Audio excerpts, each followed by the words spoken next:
Blood, very special guest live with us. We're not streaming somewhere, adding her onto the screen.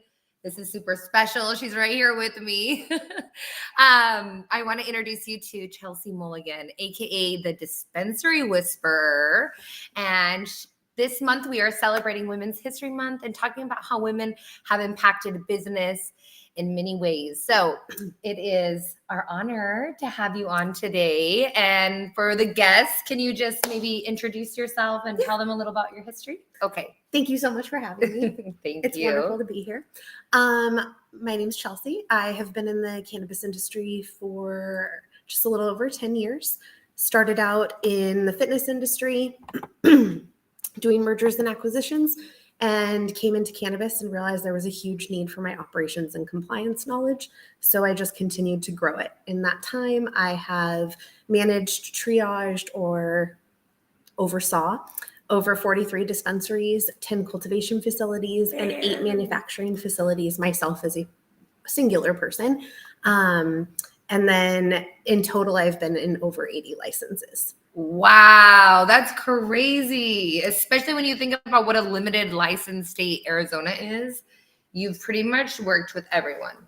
I have worked with a very large portion of Arizona.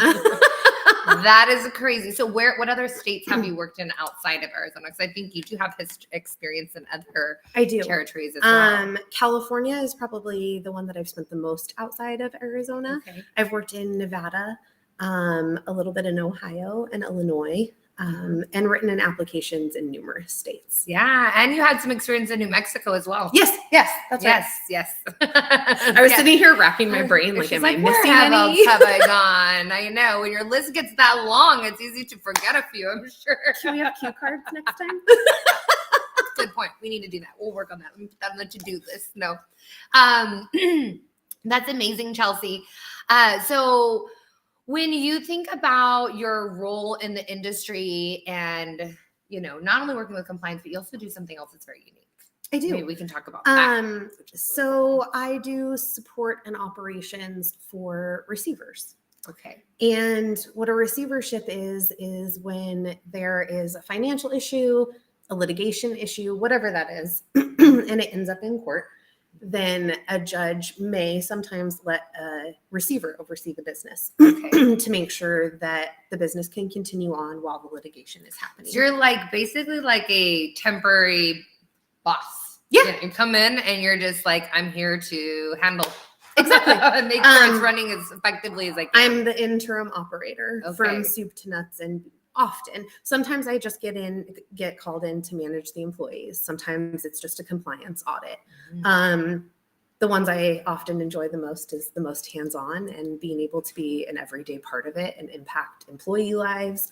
And honestly, it's an interesting job. It challenges me every day. I can only imagine what it would feel like to just, you're walking into somebody else's whole operation, their staff, the way they're running things. It's got to be a little awkward, and you have have to get used to so many different variables and personalities and styles of running businesses and everything in between. So how have you best navigated this unique role? And how did you get into that? Actually, let's back it up. How did you even become a receiver? Because I didn't even know what a receiver was real talk until I met Pam Donner. Yes. So, and Pam is how I kind of entered that world. Wow. And just to be clear, I'm not the receiver. I just do the support and operations. I report directly to the receiver, who then reports to the judge. Okay. And I got there by, interacting with Pam, and she thought I would be a good fit to run operations and come in and be, both professional but empathetic, and do everything that's supposed to be done, and be honest. So she, especially being Women's History Month. Shout out to Pam Donner. She's been instrumental in that part of my career, which has been amazing. That is so cool. Look at that. Another woman helping put another woman into a really great position.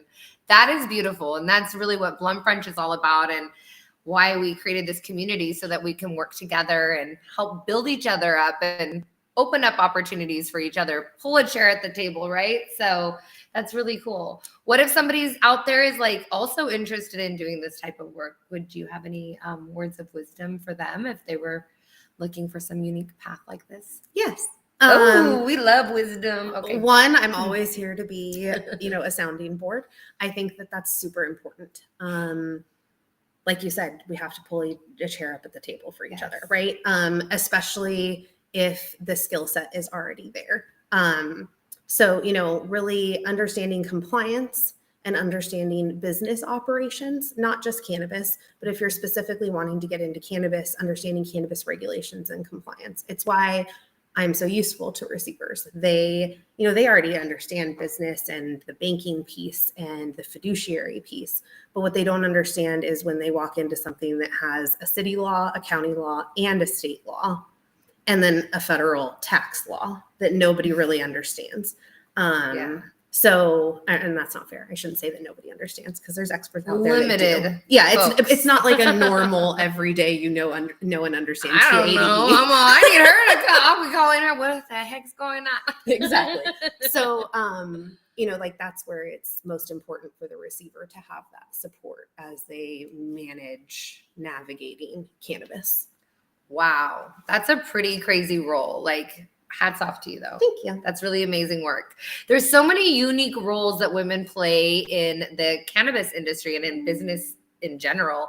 And I think the most unique part about being a woman sometimes is our other duties outside of work. So, I mean, talk to us as a working mom. How do you juggle all the things? Mom guilt is real. Real. Let's just put that out there. I have a 12-year-old daughter. She is homeschooled and she's an athlete. So it's honestly like I feel mom guilt, but I also know that I'm teaching her that she can strive to do anything that she wants. She can meet any goal that she wants as long as she works hard at it. It's definitely not going to be easy. That is something that is a mantra in our house. Anything worth having, you're going to have to work for. If it comes to you easy, then one, look twice, and two, get something you deserved and you worked hard for. Right. So, traveling sometimes is hard, especially when I'm gone 3 weeks out of the month. That's got to be intense. Yeah, it is. And juggling that, right? I'm not going to say it's perfect. I was about to be like, we FaceTime and we do this and like. Oh, we have somebody watching that just said, great job, mama. Mahogany love. Thank you on LinkedIn. How sweet.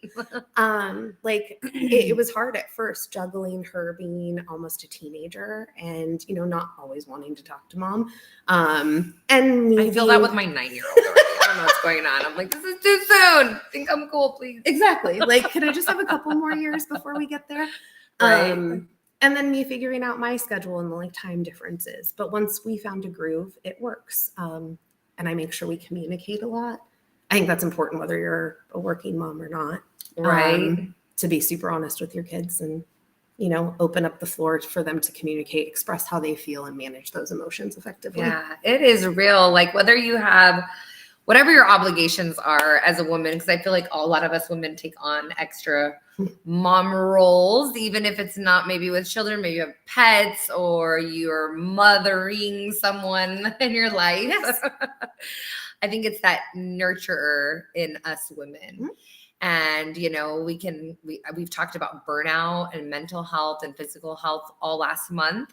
And going into Women's History Month, I think it's important for us to continue to lift each other up, share ideas and tips that can help us sustain business and life and be able to kind of juggle it all gracefully, right?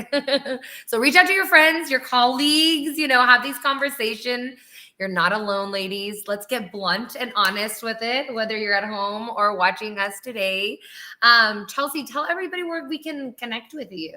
You can connect with me on LinkedIn, Chelsea Mulligan, the Dispensary Whisperer. Instagram is the Dispensary Whisperer.